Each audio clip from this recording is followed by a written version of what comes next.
Hello and welcome. We are live. I am Adam. This is Highly Articulated. And today we will be chatting a little bit about Todd McFarlane.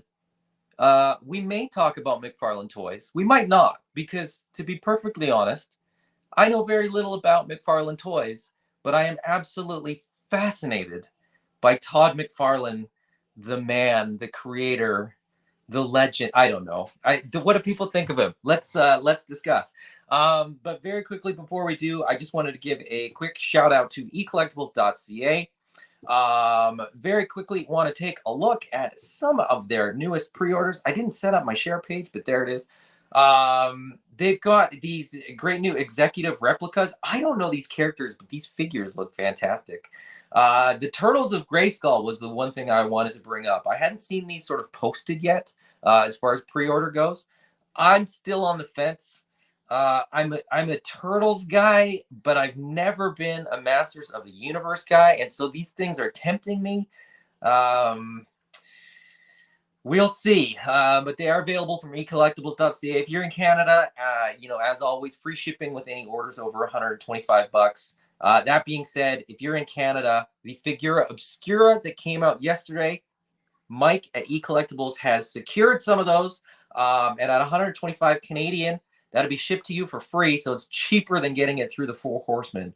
So if you wanted that Figura Obscura and you missed it, now's your chance. Reach out to Mike at eCollectibles.ca and grab one today. Well, order one today. I guess you wouldn't get it today, but anyways, without further ado, I'm going to bring on my guests, my co-hosts. I reached out to these people because they know far more about DC and Todd than I do. Chris from Shiny Plastic People and the retro toy princess, Allison. Troy, how are you guys doing today? I'm all right. Allison is muted. Yep. Now that I'm unmuted, I'm great. Thanks. Now the Todd Talk, the digital, what did they call it? The digital open house or digital? I think it was a town hall. Town hall, yeah, digital town hall. I like to call it the Todd Talk because it felt very much like I was being informed of things that I was not aware of or didn't understand. It was there's like I said, I'm ambivalent about McFarlane toys. I don't collect them. I don't really have much interest in them. I'm not a big DC guy. Now, if he could get those Star Wars or Marvel licenses that he talks about multiple times, then I might be interested. Now, Chris, I know that you collect McFarlane. Allison, do you collect much of the McFarlane stuff? Not much. I've got a few items. Just the one Wonder Woman. That's the. I've got the Golden Eagle Flying Chicken Wonder Woman from Wonder Woman 84. Mm-hmm. I have not opened her yet, but I have his Donna Troy. Obviously, I've got the Raven, not opened yet. I need to open some of these. And that's actually pretty much the extent of it at this time. So I'm sticking to sort of Wonder Woman characters that are iconic. And he doesn't give me a lot of iconic Wonder Woman. It's a lot of weird crossover, heavy metal, dark metal, chainmail, Sea Hag Wonder Woman stuff. So that's the majority of the women that he's released, though. So I think you've probably got a good portion of them. I mean, that's a sort of running thing with him, right? Did he release the Starfire? I don't know. Not yet. He did say that is planned. Okay.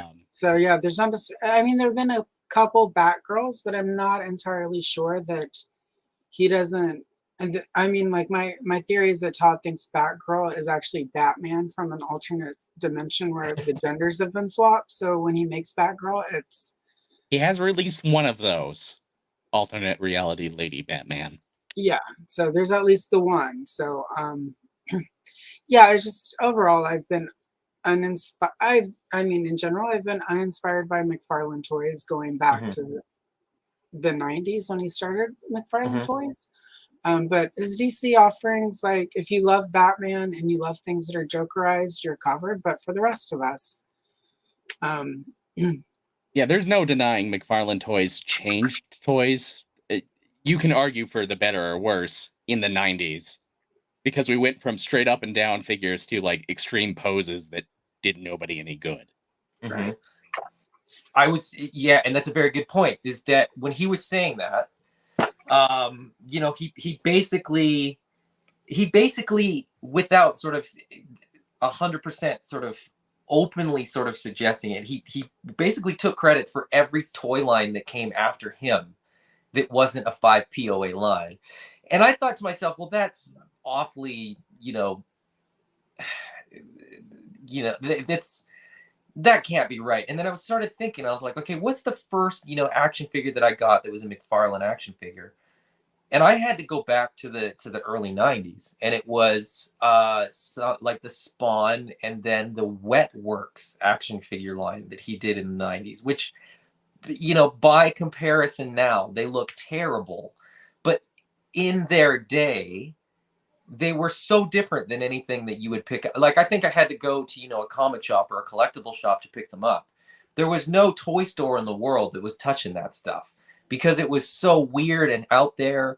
And, Wetworks, even now, there's, you mentioned Wetworks, and it's not really one of those image titles that people are like, oh, yeah, I love that one. Like, it's rare that people sort of respond positively to Wetworks. One of my favorites when I was a teenager, but I had movie maniacs like Strange Brew.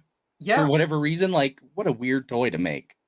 Well, and he mentioned Beatles. He mentioned the X-Files. Is that an accurate assessment? Like, did he change the toy landscape? He did. I don't think to the extent he's claiming. But I think Todd is actually, like, I think we all agreed pre-show that the man's a little unhinged. But he has changed our comic and nerd landscape in ways that are stupid and small that have changed everything. Like, he was the guy that was first like, hey, what if Spider-Man could just, like, fold basically over in half? He was the guy who said, like, oh, what if Venom isn't just this big bulking guy, but this huge tongue drooling monstrous thing? Yes. So, you think of that. You can't deny his role in Image and really revolutionizing independent comics. But, God, I don't like giving him credit. He doesn't need the help. Well, I mean, he's prolific, right? Allison, can you give us an update on current McFarlane toy output? I mean, he's pumping them out. Yeah, as of today, we're at this moment as we speak. Today, he has announced 107 Batmen, 72 Jokers, 53 Robins. 17 of them have the wrong cape. 3 of them have no cape. 1 of them has a Power Girl cape, but we're not going to say it's Power Girl because that would be making a female figure that's not Wonder Woman or Batgirl. We've got 3 Jason Todds, but they've all been Jokerized. So does it count? I don't know. 17 Batwings, 1 gold-plated Batmobile that nobody will be able to buy, even though we're all going to pre-order it and have them canceled. 7 regular Batmobiles nobody wants. And a bag of chicken wings that has a bat symbol on it that is the Batman of the alternate chicken wing DCU. That's where we're at as of this moment. Now, if you're watching this on the replay, that will have changed. Yeah, it'll be like 70,000 by the time you watch it. I'm pretty sure that's the Dark Universe where Batman was afraid that he was actually vegan. but Yeah. became a chicken wing. It was the Spectre had to step in and like transform him, ironically, into a chicken. Let's check in with the chat, and then we will sort of go through the Todd talk and try to translate what the heck was going on. And then we'll kind of just wrap it up with final thoughts. I have one final thought that I watched the whole thing multiple times, and then I was like, wait a minute. Anyways, Payne's Toy Samples is here. Star has joined us as well. Shiny Plastic People is both in this world and in that world. So thank you for being here on all different levels in the multiverse, I guess. Tony's Figs is here with us. TJC, Thanos Copter, Jeff Morris. Oh, let's see. I saw more. I saw them scrolling through. I'm just trying to catch up. Brick something has joined us as well. Brick. Tony says, I've got a bunch of his old movie maniacs: Freddy, Jason, Michael Myers, Leatherface, Candyman, Chucky, Norman Bates. Yeah, he's done whatever he could get a license to do, which is kind of interesting. Payne's Toy Sample says, I liked Wetworks. I still like Wetworks. I reread some of them recently, and I was just going to say, it's got a name that makes me wish Kayla was in chat. Brick asks, how many of those Robins have a boob window? Just one. Just the one. Just one. And it's in the butt. So weird. Star says, I thought that Todd was one of the first toy makers to do figures that were that detailed. Yes, I think that's true. Like the amount of detail that we saw in those figures was sort of unheard of before that. And he continues to do, decent toys at a very good price. I mean, he started off the whole thing by saying that, his motivation was to get good products out to the market at reasonable prices. He was sort of stressing that, he doesn't want anybody's money.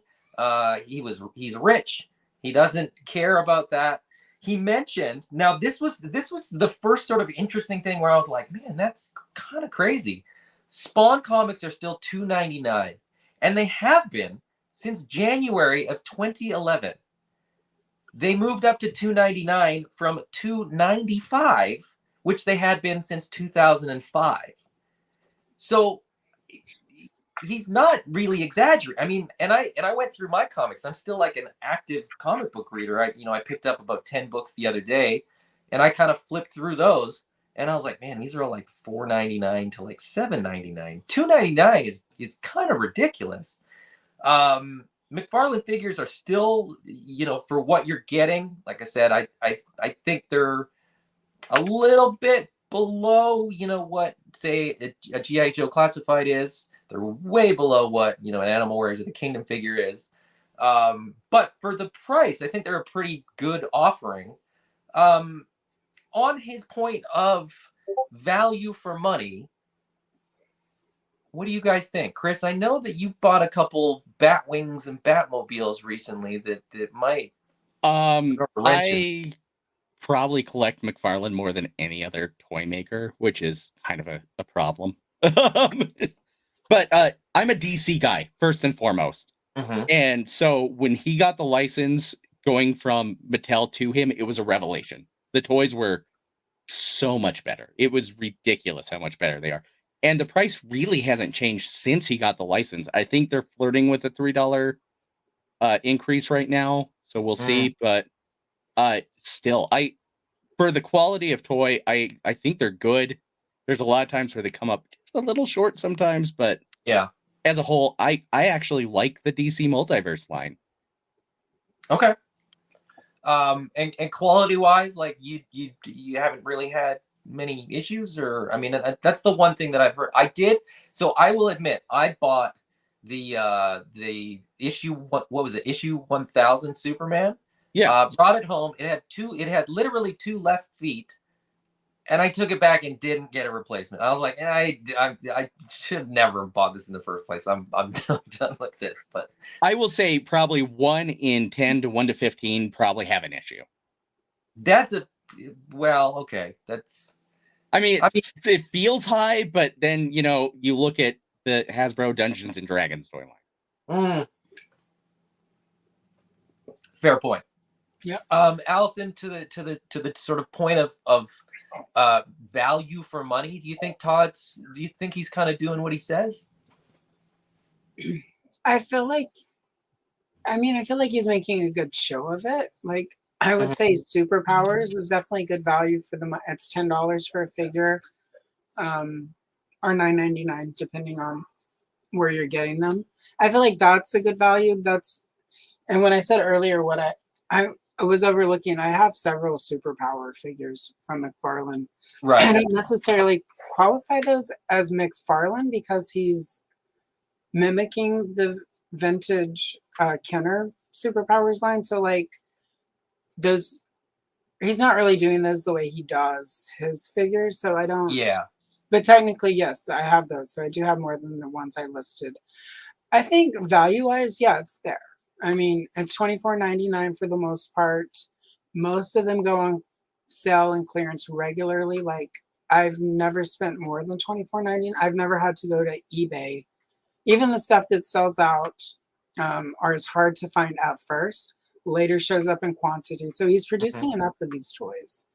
I think that's, for me, part of where the disappointment comes in, is because he's making enough of them. The price is fair. I don't feel like he's trying to work me over. When I compare them to Marvel Legends, even when Marvel Legends was $24.99, I often felt worked over because of the lack of accessories in most cases. Like, sure, you get a Build-A-Figure, you get sometimes some blast effects, but there are times where you get a figure with nothing but a blister, like the plastic. Whereas with McFarlane, even though none of us nobody is collecting cards, Todd. Please stop trying to make those cards happen. Like they go in a box anytime I open a figure that has one of those profile cards. Oh, the little trading card thing? Yeah, like yeah. I'm going to tell you, I actually have a use for them, and I hate it. I put them in the accessory baggie so I can keep track of the character they belong to. Oh, that's a good. That's actually very practical. I 50% take my comment back. But at the same time, like he packs it full of stuff. Like, I do feel like if you look at it on the surface value wise, it's there. The price is good for what you're getting in that container from McFarlane. Sometimes McFarlane plastic, and this goes back to like the 90s when he was making Spawn and the X-Files. Sometimes the plastic smells a little weird. Like, it reminds me of sort of cheaper plastic. So I don't know if maybe part of how he keeps costs down is that he's not. But again, like, as Chris said, Hasbro Dungeons and Dragons, there was some questionable plastic for those figures. So I don't know how much we can talk about the price of the plastic he's using compared to Hasbro, compared to even Mattel. Sometimes Motu Origins will come up, and the plastic's a little brittle, or like the joints don't move well, or they're a little fused, and you have to heat them up and work it out. So that I can kind of, but it is strange sometimes when I open a figure and it has this weird. I'm from the south of the Gulf Coast, so we used to get mosquitoes a lot, and something about it reminds me of the toxic poison they would pump into the air to kill the mosquitoes. Like, there's something about the smell of that plastic that reminds me of the mosquito poison control that they would pump into the air. So maybe once you're done with those figures, you have a secondary use. You could burn them, and the off-gassing would if I ever move back to the south, I'll just put them out along the front porch, and they'll keep the mosquitoes away. Yeah. So there are little things like that where it's like, but for $24.99 mostly, even when it's a higher price item, like, I feel like the price point is fair. I feel like you're getting a lot in the box. It's just sometimes the quality of it, more than it should be, in my opinion, is questionable. Yeah, and Star mentions the plastics. Thanos says, I have a bin full of old Spawn toys that have just fallen apart over time. And Brick mentions, too, the figs are definitely never brittle. They're the opposite. They're almost gummy sometimes. So it's, everybody's using different plastics. He seems to be happy with the stuff that he's doing. He definitely has, and this is sort of an overall sort of theme that I think we all sort of can agree on. If he's doing it, it's the right way to do it. Like I don't think he he probably has people kind of advising him, but I think whatever he decides is what he ends up doing, and that's the way it goes. He did mention a few things. Like again, he sort of talks about like, oh, I'm just Todd. I'm nobody special. I'm just this small toy line. But he also saying like, I don't need your money. We were the #1 toy line in 2021, 2022, 2023, blah, blah. Like he's just, so there was this weird imbalance of, we're the brand of the everyman, and we're the biggest thing since sliced bread. Right. Where do they land? I mean, should McFarlane be in a conversation with Hasbro and Mattel, or is McFarlane Super 7? I think he's somewhere in between. It's weird because he's never had a hard time being on retail shelves. I remember the Spawn toys, being at Target, being at KB Toys as a kid. I remember seeing the movie Maniacs there. DC under McFarlane has better shelf presence than it did under Mattel. It has better shelf presence than just about anything. There's always product on the shelf at every store that you go to. The selection's usually pretty good. Somehow he's managed to get multiple pegs where, like, even in a lot of stores, at least here, there's stores that have like 1 peg of classified and like 8 pegs of McFarlane toys. Like, that's kind of bonkers when you think about it. But at the same time, I feel like lately he hasn't had a lot of success outside of DC. So I don't know. It may be just the golden ticket right now. Mm-hmm. Yeah, those Avatar toys did not take off. But then again, no Avatar toy has ever taken off. Sorry, well, James. Speaking of taking off, I bought both of those Banshees, but not because they were Avatar toys, because they look cool. Yeah, I need to pick up one for a Double Mischief custom I want to do from She-Ra and the Princesses of Power. There you go. But I mean, some of his anime lines have done okay, but they don't have the lasting power. Oh yeah, I've got a couple of those anime figures that were on sale, like on Black Friday, for like $5. Right. But they're in the custom figure, like the fodder for custom. So I don't know if it counts when you buy something because it's cheap and you're gonna rip it apart and make it into something else. So well, and that made me wonder, because he didn't say, and this is one of those sort of like double speak comments where he lists, or he sort of repeats over and over again that they were the #1 toy line. Is that units? Is that dollars? Is that SKUs? Like, what is the metric? Because if you're buying them at $5 at a discount, you're moving tons of units at a loss. So how does that? I don't know. It was just that, and that's why he's so fascinating to me, because he's giving you these sort of nuggets of information that have no context apart from the town hall, right? Like I was saying to you guys beforehand, he kind of like, he pulls you in with like, oh, I'm Todd, I have all this knowledge, let me impart this knowledge on you. And it will come back to this in a big way when we start talking about when he started getting into NFTs. But he sort of gives you these pieces of information that have no context. You can't fact check them because you don't know what he's talking about.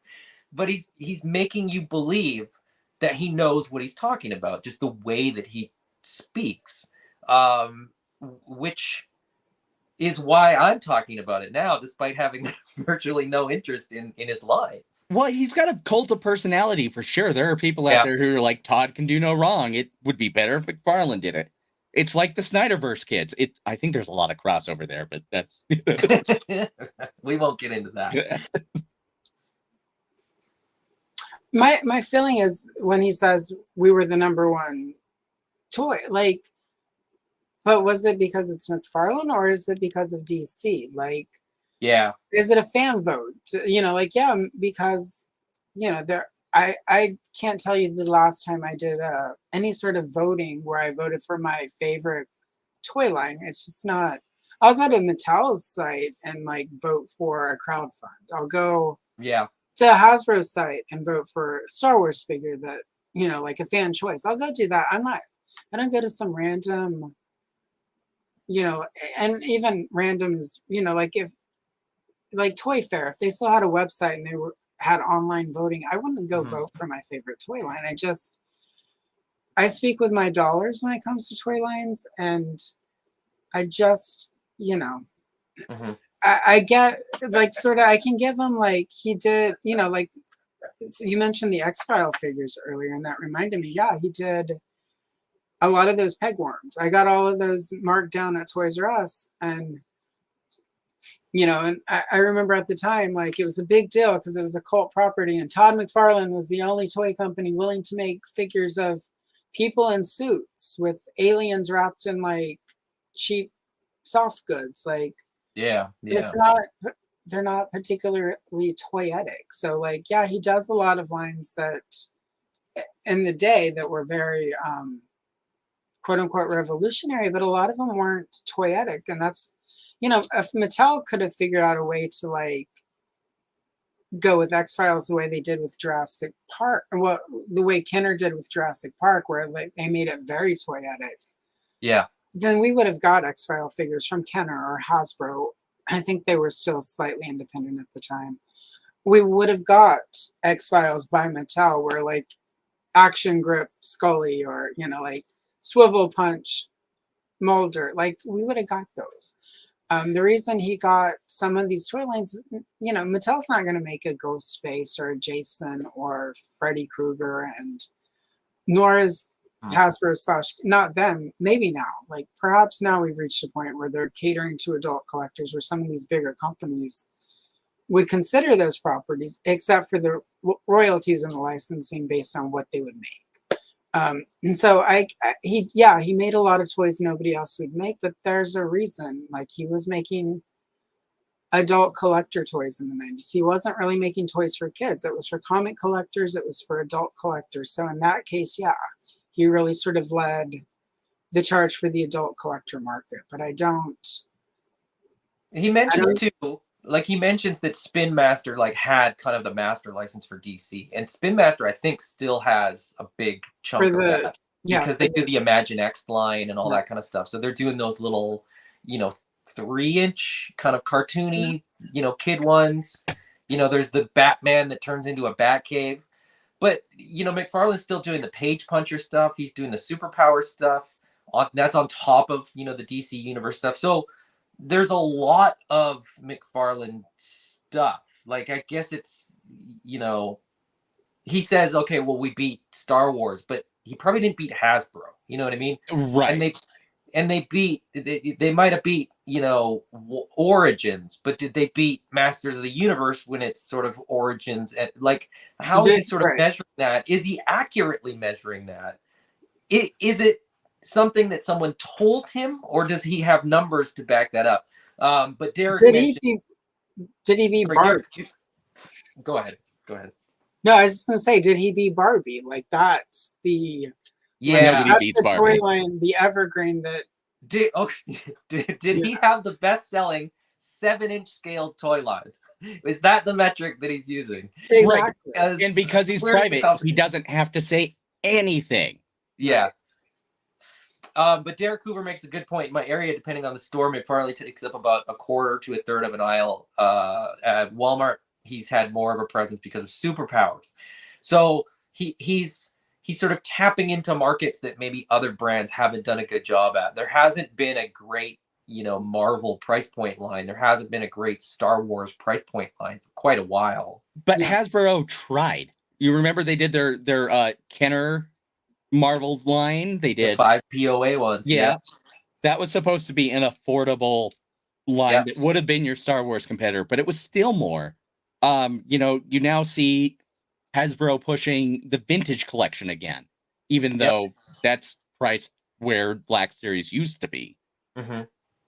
It's kind of ridiculous. I think his secret sauce is being cheap and being clearanced. I don't know. Well, I mean, if you buy, like, look, if there's a wave, say there's a Build-A-Figure wave, right? And he has small Build-A-Figure waves. They're usually like 4 or 5 Four figures. Always 4 figures, $24.99 for the Build-A-Figure. It's so if $5 you get extra, 2 of those at $5 a piece, you can get the full line plus the full Build-A-Figure for $60. That's Paint's Toy Samples probably bought multiple waves of McFarlane stuff just because it's on clearance. Because he's a sucker for clearance stuff. Pain's proved me wrong. But it does sort of make you wonder, like, is this guy's ego just like out of control? Like, are these numbers real, or is this like that was all the stuff that was going through my head. Anyway, just quickly gonna check in with the chat here. Brick said the Airbender figures are actually really good. I think that's a dead line already. And he mentions this comment a couple times, so I'll read it. I maintain that with little engineering tweaks, McFarlane could be on the verge of some great toys. The sculpts are solid, if not my personal aesthetic. I think, better plastic and, a couple little engineering things, QC issues aside, I mean, maybe the licensing, right? Maybe DC appeals to a different market than Marvel or Star Wars, but like you said, if we could get those, what could we do with those lines? I don't know. I mean, I guess we'll never know unless he gets them. But one thing about their shelf presence, really quick, for if you're a retailer, which way do you go? Do you go a couple cases of superpowers, which $10 a pop, are far more appealing to the parent? These mythical, we often hear of the mythical gift givers, but as a gift giver, that $10 superpower figure of that $10 Batman, way more appealing than a $24 one. And as far as his other stuff, like I make fun of all the Batman, but Batman does sell. So like retailers may be buying deep, and a lot of it goes on clearance, but I would also hazard a guess that he is selling more of those 97 Batman than Marvel Legends is selling of Guardians of the Galaxy, even when they have all of the major characters on pegs, because those, we know who the Guardians of the Galaxy, like maybe you don't, but I'm just sort of, as toy collectors, we know who those people are. As adults, I think it's precisely that too, because I think that when you talk about Batman and Superman, even in the different sort of iterations of them, right? The animated ones versus the movie ones versus whatever, they always kind of come back to the, Superman is in the blue with the red tights and the red cape. Batman's, there's a couple versions, but let's just, for the sake of argument, say the green one with the bat symbol, or gray one with the bat symbol on the chest. Not the Jokerized one, the gray one with the bat symbol on the chest, and then either sort of blue or black. And the Imaginext one looks like that. The Page Punchers one looks like that. The Superpowers one looks like that. The McFarlane one looks like that. Whereas when my kids like Spidey and his Amazing Friends, but that doesn't really transition to MCU Spider-Man in the same way, because there's kind of a disconnect between the kids stuff and the adult stuff. And I think DC, maybe because there's a weird element with DC, and this is part of the reason that I've never been a big DC guy. There's an element of DC that's sort of idyllic, and like it's very simplified. The heroes and the villains are very obvious. Now I know that recently that's changed, but I mean, like Superman and Batman, specifically Wonder Woman, the Flash, like I know that they have, you know, different paths or whatever, but just on the surface, they're very easy for a young audience to get into and then sort of hold on to longer, I think. So maybe that is part of it. Maybe the DC license is one that just is allowing Todd to sort of be what he believes he is, if that Well, makes sense. and I'll say this, in popular culture, DC has been reinvented so many times where Yes. Marvel really hasn't. Yeah. They've tried, but it's never stuck. I mean, and you know, we never had a new 52 with Marvel. We've never had like full scale resets with Marvel. You know, some characters get retconned, some things get changed. There's multiverse elements that sort of come in. You know, Age of Apocalypse with X-Men, stuff like that. But by and large, yeah, DC has a strange ability to kind of reinvent and sort of refresh their characters. Well, it's also worth noting that in the next 15-ish years, Superman, Batman, Wonder Woman are all going to turn 100. Yep. And you can look at 1941 Wonder Woman and compare her to 2023 Wonder Woman, and you can tell it's the same character. Like, they're still the same. Superman, Batman, Wonder Woman have not significantly changed over the last 100 years visually. Can be completely different in the comics. Like, Superman's got underwear on the outside, he doesn't. It's a suit. It's Batman, he's blue and gray, he's black and gray. He's a Green Lantern this week, but he still looks like Batman. You can tell Green Lantern Batman still has the ears and the cape, and you can tell that Green Lantern Batman is still the same Batman that your great-grandparents played with. So there's a consistency to DC that makes him an easier pick. Like, I would hope at this point, every Spider-Man has been with us over 50 years now. So I would hope, almost 60, I think. I mean, and I think that's why, you know, to try to steer this a little bit towards our overall topic, because I'm not the host. That's why I think he's having so much success with DC and not, say, with Spawn, which is his own IP. Yeah, I mean, yeah, there's certainly an element of that. I mean, we talk about how DC keeps reinventing itself, but ultimately, they don't reinvent; they just refresh. You know, they add something, you know, to kind of like kickstart it. But Superman's ultimately always Superman. Batman's always ultimately, you know, the greatest detective or whatever. You know, they always sort of, they never get away from the sort of standard version. They just sort of retell that standard story. Whereas, you know, I think Marvel tries to like reinvent characters, and they get a whole new costume, and they get a new backstory, and they get a multiverse, you know, thing that changes everything. And then it's sort of like, well, this isn't my Spider-Man anymore. This is a different Spider. This is a darker Spider-Man, or this Spider-Man's too wimpy, or like whatever. I think it's it's different. I don't know. DC just has a different feel to it. It just has a different vibe. Like you said, Chris, Spawn, you know, is great. People that love Spawn absolutely love Spawn. But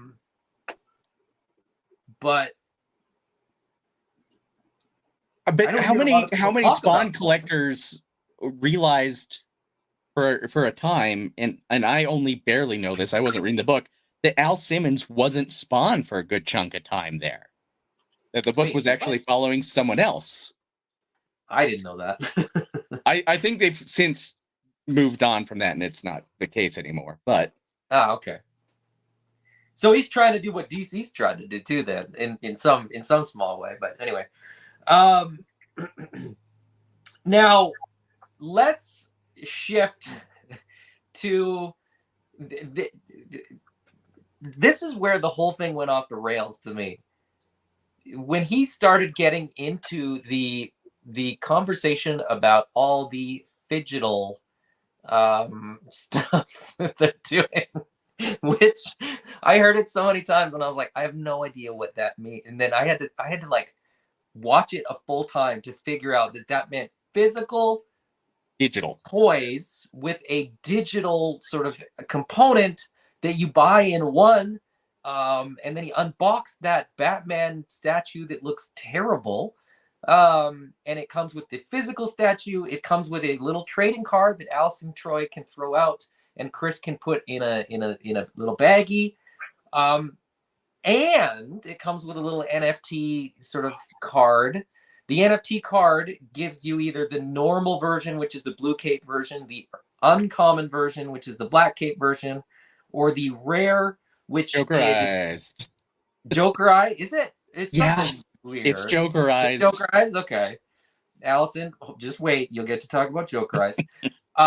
Or I think the fourth, or maybe it wasn't, but he was talking about how sometimes the fourth option is like a one-of-one unique sketch card. I don't know. Like it's so confusing and convoluted. He was talking about putting art on planes, like the side of planes. He was talking about fake grandchildren. He was talking about baking cookies. Yes, he was talking about. I get it now. I was like by that point, even through like the third time watching it through last night, I was still just like glued to the screen with like just the way that he sort of goes through all this stuff. It made no sense. So full disclosure, I have 2 NFTs that I have from McFarlane that were given to me for just hanging out. So I will say I have them. I know what their viewer experience is like. It's bad. Really? Yeah. It's built on Unity and it makes my M2 Pro run like hell. Okay. MacBook Pro. So, the thing I will credit the Phygital is it's better priced than I thought it would be because it's a $10 upcharge from the physical only to go Phygital, unlike say the starting lineup when Hasbro launched that with their NFTs. Yeah. Yeah, no, NFTs, I get it and I don't get it. Like when he goes into his diatribe about, oh, people don't have space, they want to collect things, those kinds of things, I get it, but I don't get spending $40 for a fake toy when for $20 or less I can get the real toy. He did a whole bit, and it was a bit to me because it was like infotainment, right? He did a whole bit about how the poor people in Japan can't afford to have physical toys. And I was little apartment. I was like, I don't think you know anything about Japan, for one thing. They absolutely love analog things. Like they romanticize. This is a generalization, of course, but like a lot of people that would collect physical objects very much romanticize the fact that it's a physical object in a digital world. Like there's a whole culture of that. Also, he made Japan sound like a third world country, which doesn't make any sense. But he was talking about how people can't afford $140 to ship a $30 action figure. I was like, where do they live? Is that getting shipped to the moon? What? Right. There's no. I've been involved in shipping and logistics to other countries related to action figures. The numbers suck. Don't get me wrong, but his numbers were way off. But then again, he did say he has the #1 toy line, so maybe his accounting department isn't all that that it's cracked up to be. Allison, how do you feel about the poor people in Japan not being able to line their shelves with Todd's glorious goods? Well, like first, I'm very disappointed that all the times I was told I needed to clean my plate for the starving children in Asia as a child, they still suffer from tiny apartments and not enough to eat or not enough room for toys.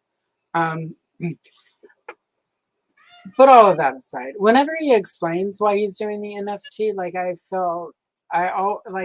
heard, because he's done that in a few different interviews, I have this moment where I'm like, oh, he cares. And yes, I feel a little touched because he's thinking about the people. But then the reality of it sets in. It's like, yeah, one, Japan is not a third world country in that respect the way he's making them out to be. And Yeah. plus, it's an NFT, and long term, like there are definitely some ecological concerns with how NFTs work.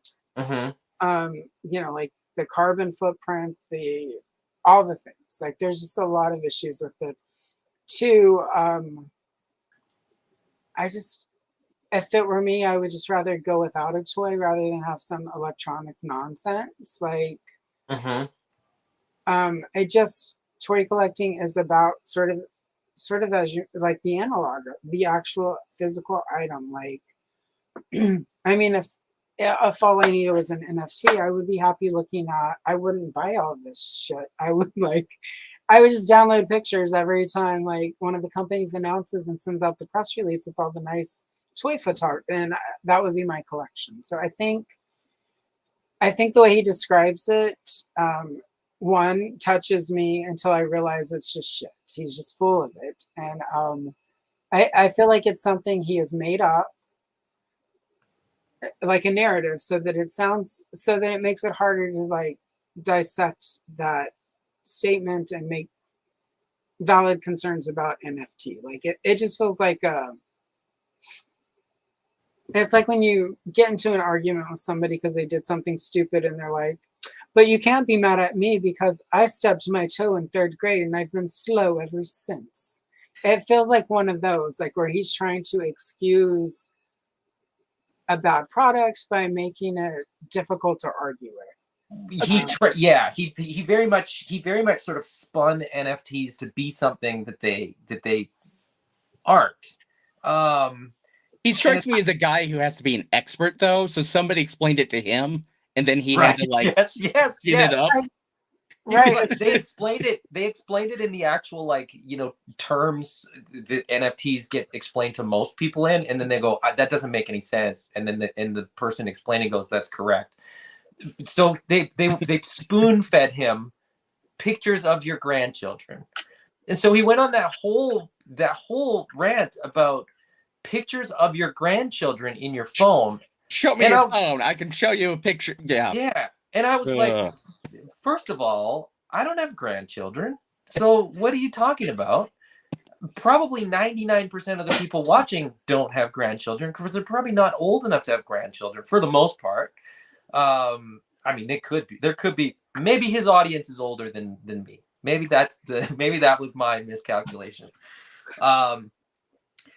Jay Wright, is a screenshot an NFT? I mean, if it's a McFarlane one, to some extent it is, because how many is he making? An NFT to me that has value is something that's a one of one. We're talking about tens of thousands of these, not one of one. So the reality is it's much lower than that, if only because they're not all being minted. Yes.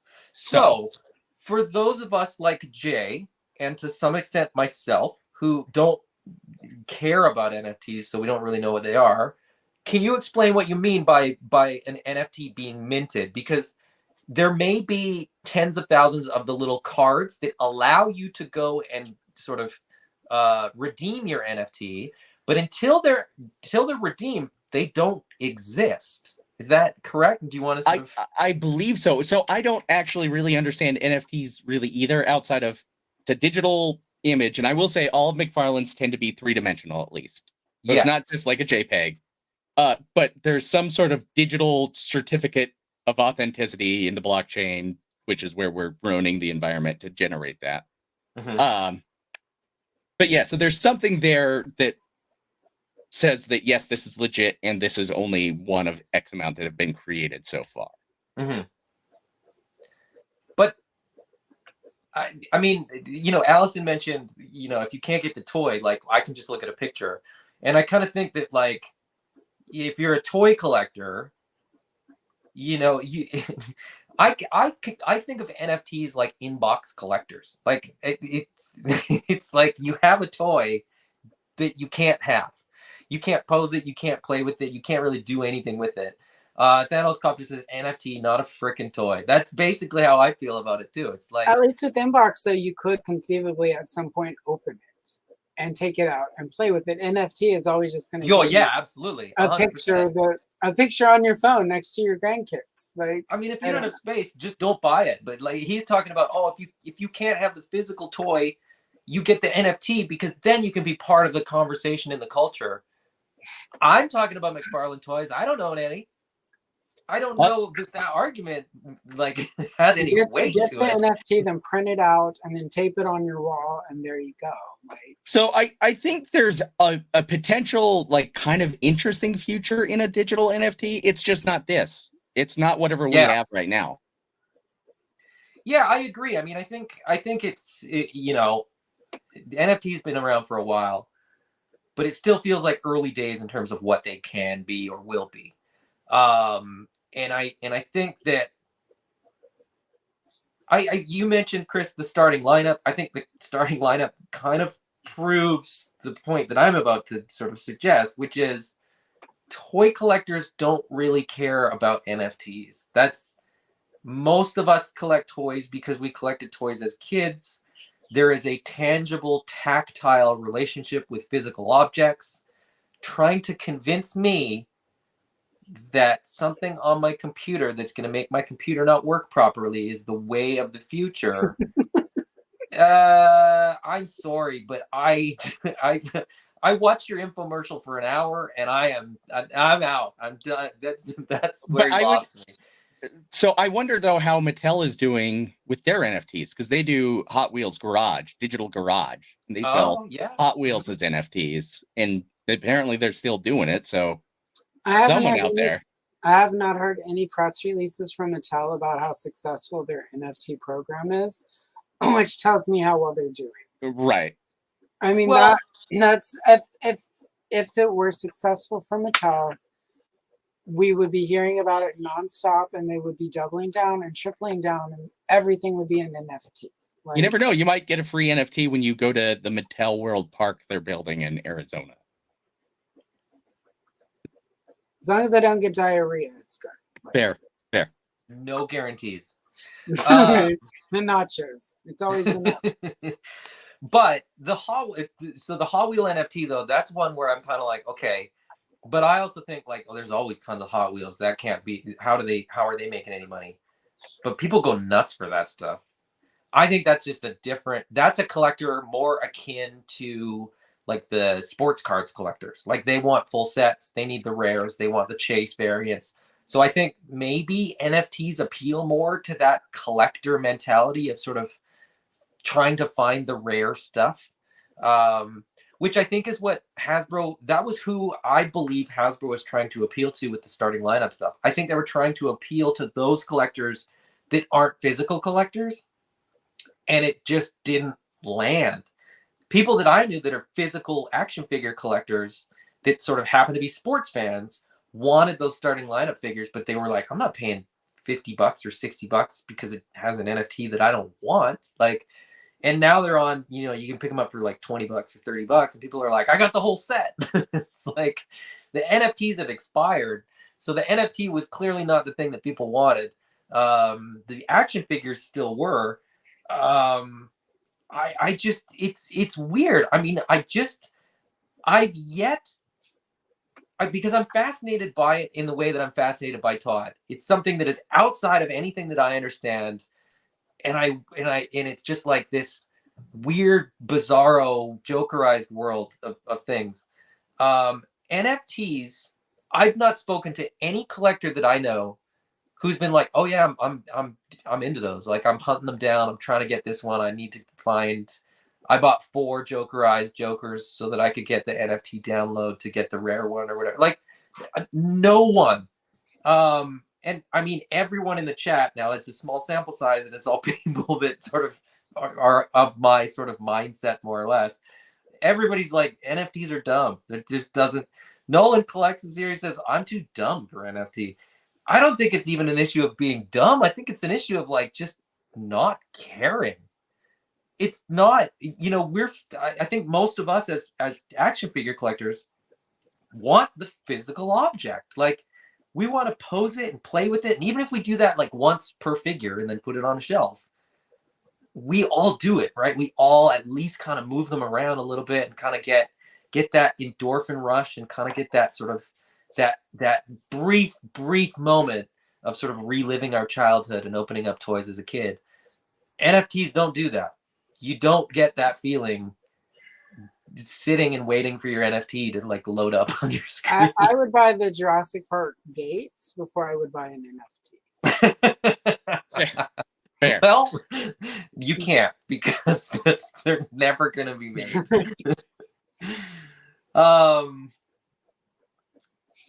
Now, Brick makes a good point. What does make sense to me are kids paying good money to trick out their characters in video games, and that feels the closest thing youngins do en masse to traditional action figure collecting. Yeah, I mean, but in the same way that we pose our action figures, the video game character is going to move, and you're going to sort of interact with it, you know, on a screen in a digital world. So I think there's more of a correlation there than there is to NFTs. Derek Hoover says, "Are NFTs the next Pogs? Will Alf be back in Pog form?"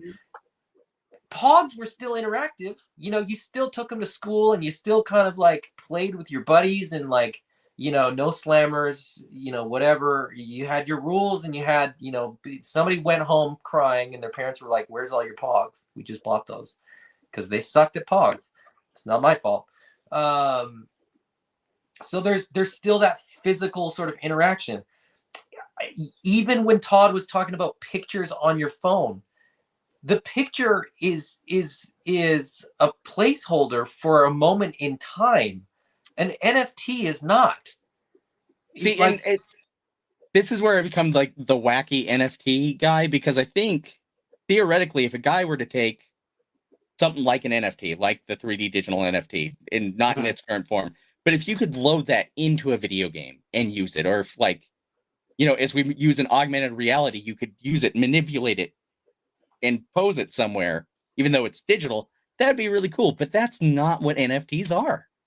No, I agree. Like maybe there are NFTs like that. I don't know. I don't know enough about NFTs, but yeah, I mean, it just feels like there's like something lacking with NFTs, where like the people that sort of buy or care about NFTs seem to be doing it as like an investment thing, where like they want it to sell it later for more money. Todd went to a whole thing about like loving scalpers, which was really weird. I love and hate. Do we want to touch on that? Like the whole aftermarket thing where he was like, good for them. You know, if I can sell it to you for $5 and you can make $80, good for you. I was like, what? Your figures are always $5. Who's going to resell a $5 figure for $80? I have more than a few McFarlanes that now go for triple digits. Triple what you paid, or triple digits? Well, triple digits. Like, they were $20 and now I could get over $100 for them. Okay. And so on some level, like, if I missed and didn't get it, I would be furious by his stance, but at the same time I have it, so I'm like, the day is mine. And the thing is, I mean, like I said, I'm not a McFarlane collector. How many McFarlane figures have been like difficult to get? I could probably count them on. Well, okay, there's probably been at least a dozen, and they always tend to be exclusives with just poor distribution. Yeah, so it's probably even less about like the quantity than it is about just availability, like access to the. Well, yeah, I don't know. I mean, it's interesting, very interesting.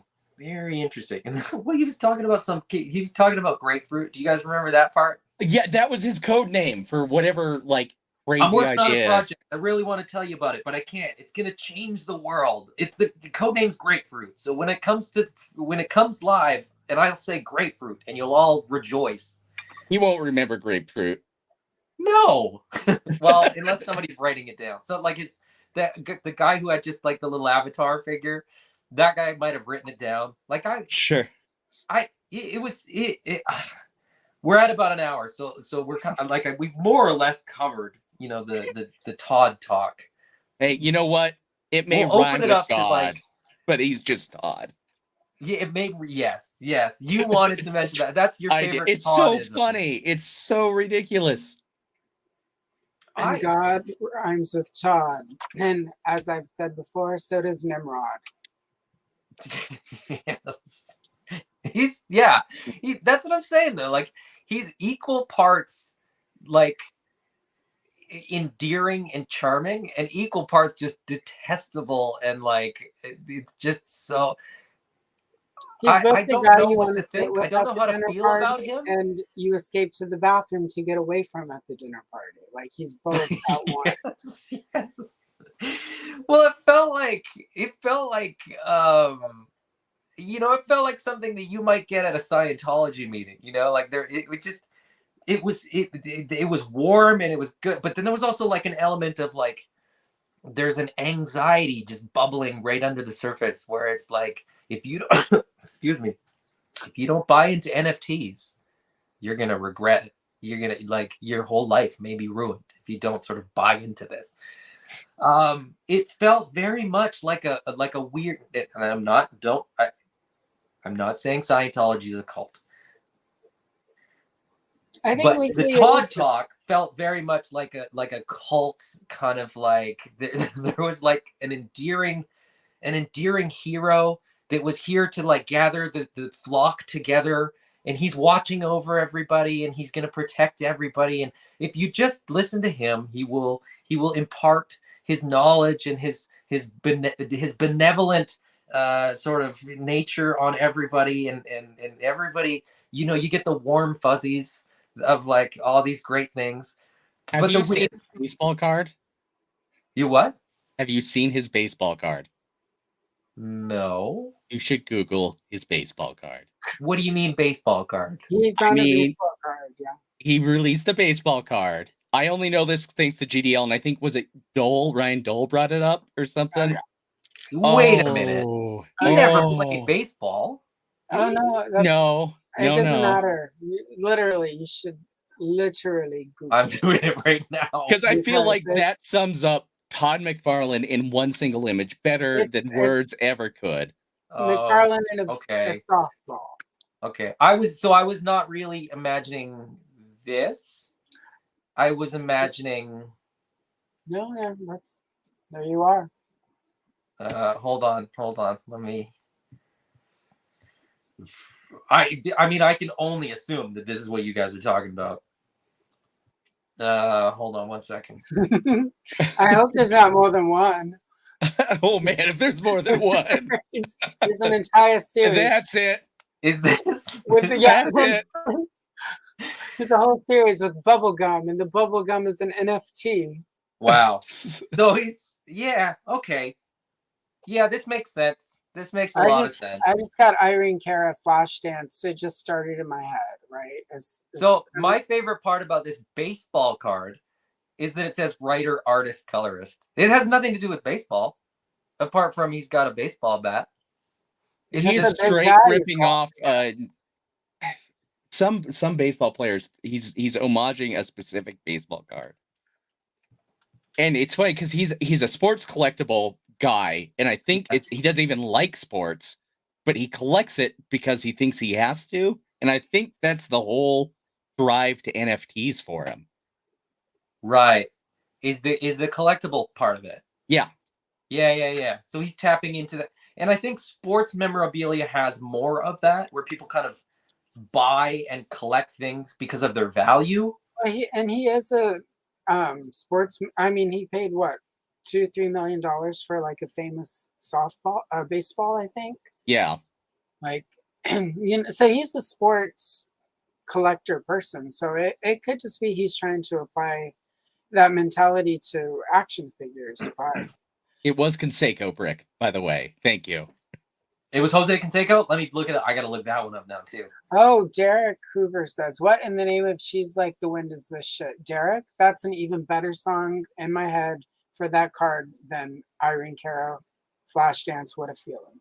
Now I'm looking it up. I'm trying to look it up as quickly as I can. Was Jose? Oh, yeah. Okay. Yep. No, it's bang on. I've got the card. Let me just get it. This is exactly what. Yep. It's I'm gonna share this tab instead. I shouldn't have said that. I should have just said that here's the card. Oh my. Yeah, it's bang on. And I So love he- that he's like, same. We're the same thing. So, I'm so Todd is basically the like knockoff at the dollar store of the product. Okay. Todd So he's McFarlane like the is Space which Wars Jose action Canseco. figure down at the flea market compared to Jose's like Star Wars. Okay, I got it. Now, as far as the sort of conversation of NFTs and stuff, Thanos Copter said, I get digital comics, though it took me a while, but it's now my preferred way to read them. I've gotten a few digital comics. It's definitely not my preferred way to read them. I still want the physical. Yeah. Somebody else said, yeah, Derek Hoover says that I want to hold the comics. I'm the same way. It's never the same. My biggest problem with digital is that they don't always format them correctly. So like sometimes you're looking at a 2-page spread and you have to like look at 2 separate pages. You don't get the full kind of art when they do it that way. Derek Hoover also said, Dr. Fauci never played baseball, but I do believe Topps made a card of him. Yeah, but was he topless? I doubt it. I'll give you that. Now, to be fair, I think Todd produced his own baseball card. Yeah, because this is probably. That's what makes it even better to me. It doesn't make it worse to me. That makes it better to me. Right. When he was part of like Eclipse. Oh, he's got his shirt on there, Derek. That's not fair. You got my hopes up that I would see a topless Dr. Anthony Fauci. I'm expecting some Silver Fox action in the chest. Thanks, Derek.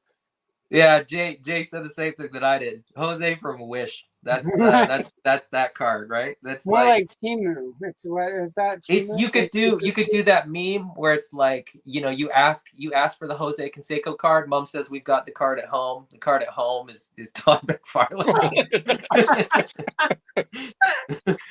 Oh my god. Derek Hoover says Aldi Canseco. Yeah, I mean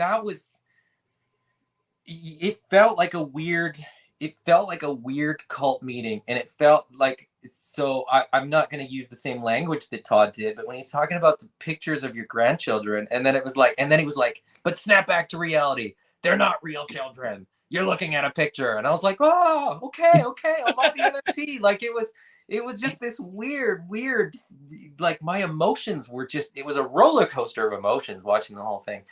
But ultimately, so here's my final thought after I watched an hour and 15 minutes or whatever it was 3 times. Was that just an ad for NFTs? Yes. The problem is, though, suckers like me go to these things and are trying desperately to get answers about physical things. Yes. So we're like, yeah, but are you gonna maybe make that toy I want? Exactly. So I didn't watch it live, and I will mention this as well because this is kind of weird to me. They had live commenting on during the live town hall open house meeting. Oh, I was there. They haven't turned the live comments on for replay.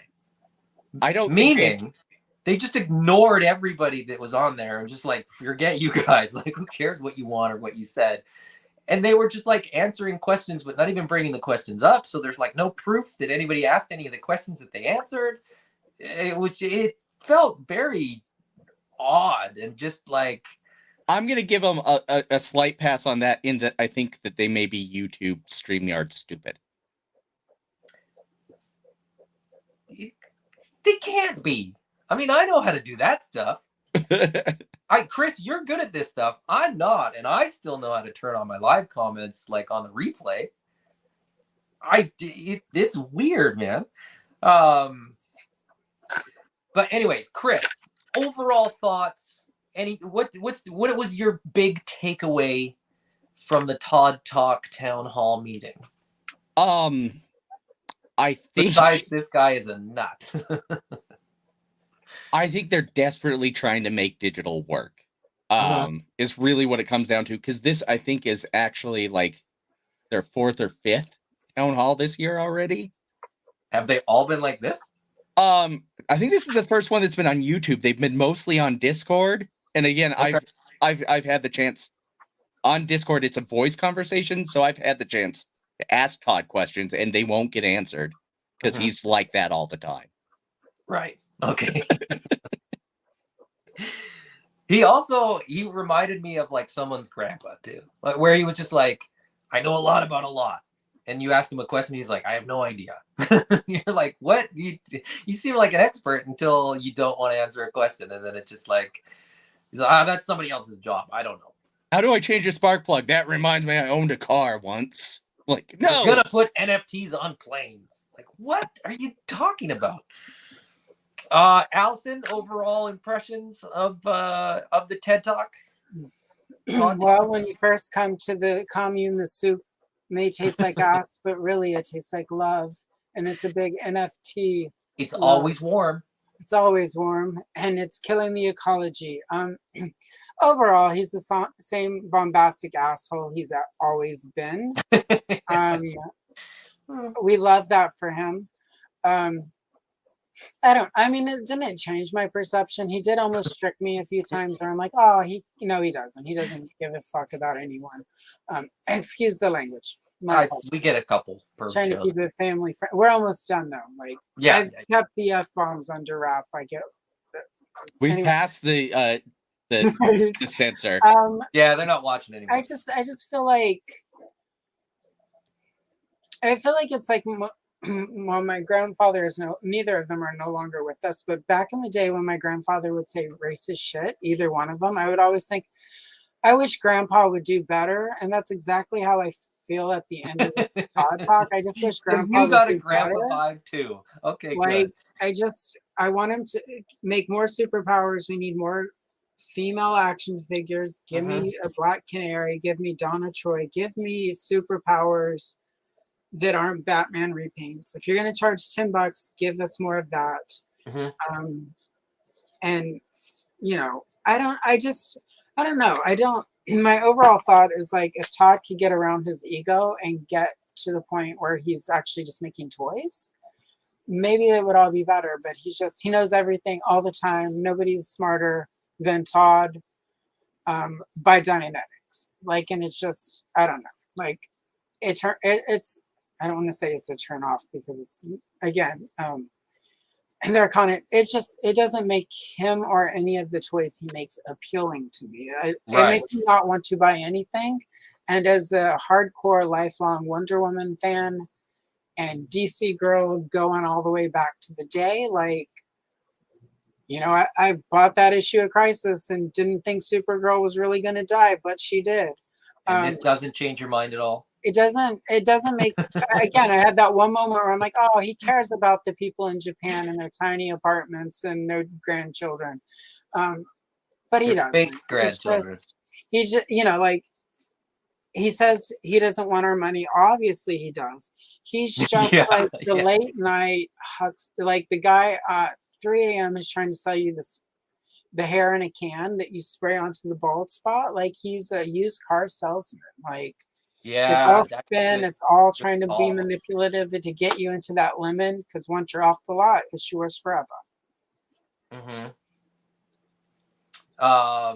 Yeah, I mean, that's a good call. The used car salesman thing, where it's nothing is ever,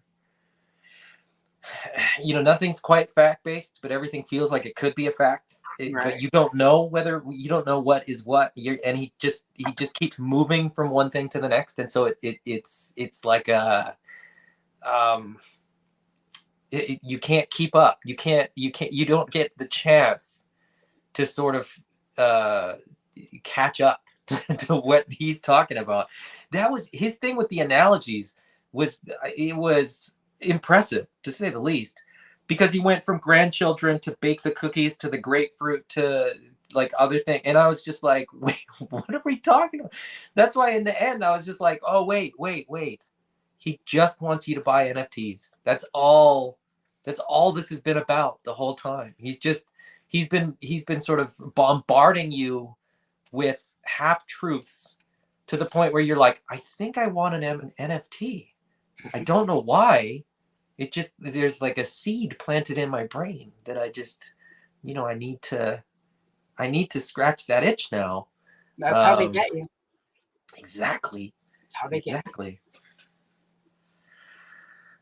Anyways, yeah, it was just it was a lot, man. I mean, it was can we talk a minute about like that he was in like a guest bedroom or something? He was using like his wife's internet? Like what is it's Todd McFarlane.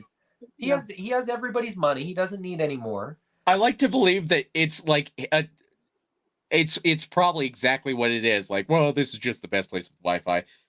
But I'd like to think on some level there's like some fake bedroom built somewhere to make him seem more like your grandpa.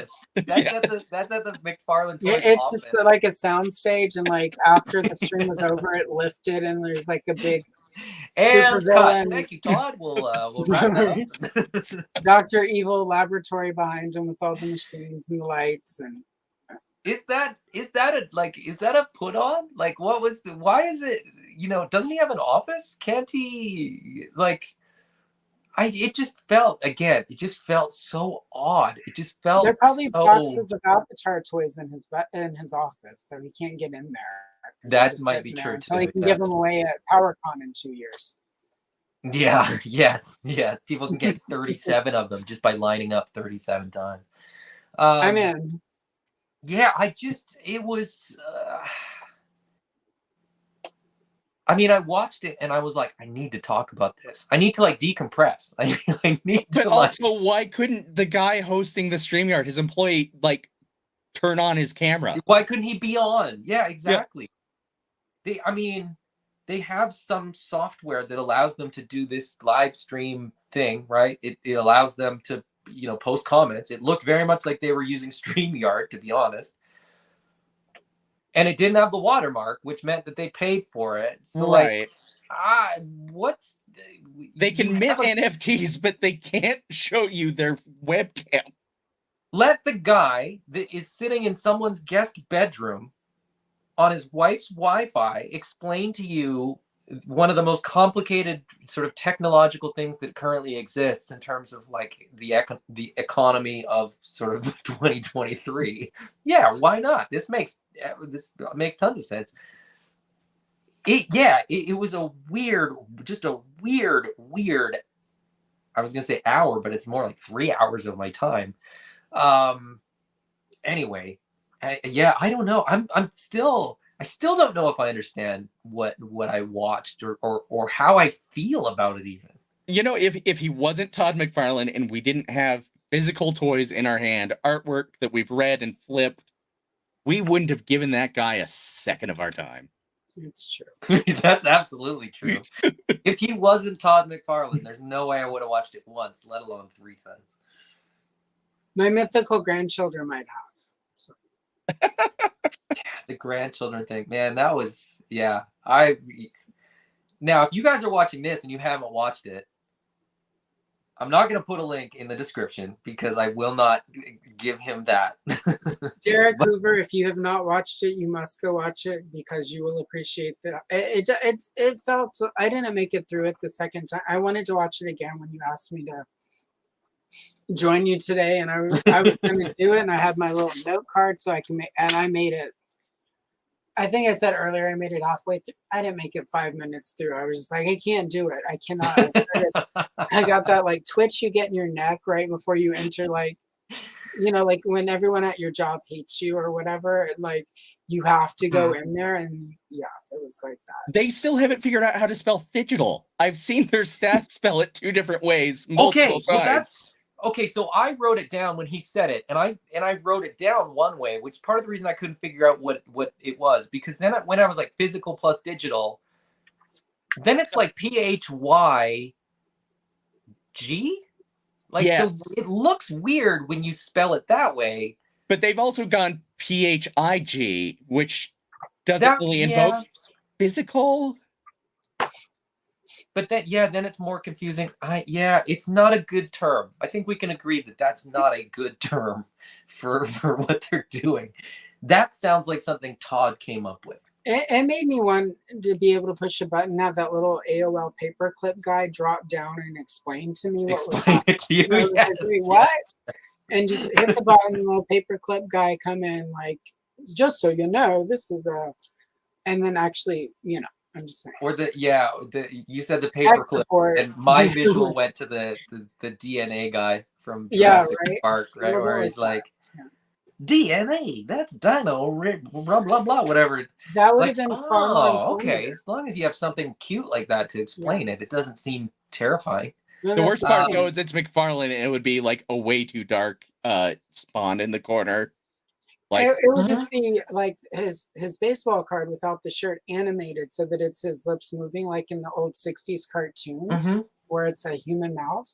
It would have a a cape that made no physical sense, like in a real world, like it would move in a way that didn't make any. And because he gave us Party Angela, he'd be wearing no underwear, so it would be a whole thing where it's like, please don't tilt the wrong way, Todd. Nobody needs to see the old socks. I spent 10 years in hell making a deal with the devil so I could give you Fidgetal. What? Can you get a refund, sir? Well, I mean, I for one hope that they put McFarlane art on the side of airplanes. Only if it's holographic and like. And only if a large swath of the population. Like, you use weird words, old man. Anyways, we're at about an hour and 20 minutes. Let's go ahead and wrap this up. If anybody's got sort of a last question or something, does anybody have questions, or is everybody in the comments just as confused as we are about all this? I put the links for Allison and Chris's channels in the description below, as well as their Instagram. Any parting words from the two of you? Allison, I'll let you go first. Don't buy the NFT action figure. Save the time and just take screenshots from your computers or your phone, and then it will be in your phone with your mythical grandchildren. I don't know about you guys. I think I'm gonna fire up Max and watch the Spawn animated series just so I can get some more Todd explaining how cool he is to me some more. That's a good show, though. All right, it's been an absolute pleasure. You guys have been great to have on the show. It's always fun to have new co-hosts, and as I said, or maybe I didn't mention this off the top. You guys, as soon as I heard Todd speaking inside my psyche, I was like, I need to reach out to the people that I know that will sort of be able to sort of talk me down from this. And it was you two, so I'm very, very happy that you guys were able to jump on. It was kind of last minute because I didn't know that I was going to watch this Todd talk, and I didn't know that I was going to want to react to it either. So. You had feelings, and that's valid. It was I needed some Todd therapy. So I appreciate that you guys were available on short notice. I can comfortably say I'm more confused now than when we started. Okay, well, I apologize then. When That's just the enigma and the mystery that is when the patient starts confusing the person that they're sort of seeking, therapy from. I guess that's you pull one layer of Todd away, and there's yet more enigma and mystery. It's a mystery wrapped in an enigma, wrapped in an NFT. So the man's an onion, wrapped in a Jokerized NFT. Jokerized. Yes, exactly. Derek Hoover, we'll end with this last minute question. Any drinking game recommendations for one watching this Todd talk? No, because to be perfectly honest, it's so confusing, and he doesn't say the same thing twice. It bounces all My over. recommendation is like a shot of your favorite whiskey before you go in, just to build up, and get that breath of like, yeah, we're gonna do it. And then about halfway through, take another shot so you can make it all the way to the end. And then afterwards, get yourself whatever you want to drink to reward yourself for surviving the experience. What I would recommend, it's not drinking game related. What I would recommend, watch it early in the day. Because if you watch it at night and you have to go to bed with those thoughts in your head, you won't be able to fall asleep, and you'll probably have nightmares. It'll be the worst. Where are the grandchildren?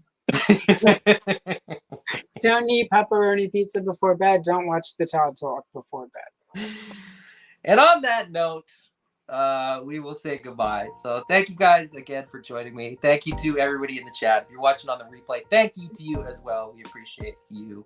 If you enjoyed the video, please hit the like. If you haven't subscribed already, I would love if you do that. Yeah, that's, oh, what's the other one? There's another one. There's all sorts of them. This one for balloons? Oh, that's confetti. Shit, I gotta get used to these. I gotta.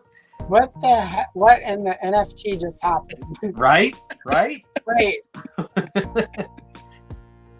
you gonna hold them up a little longer? Oh, you're not on a Mac device. Oh, I'm not. No, I'm on a PC. I'm in the dark ages where we can't get NFTs. It's how I protect myself. AOL discs, right? Yep. Dial up in Toy Guru's wife's office. Bye, everybody. Goodbye.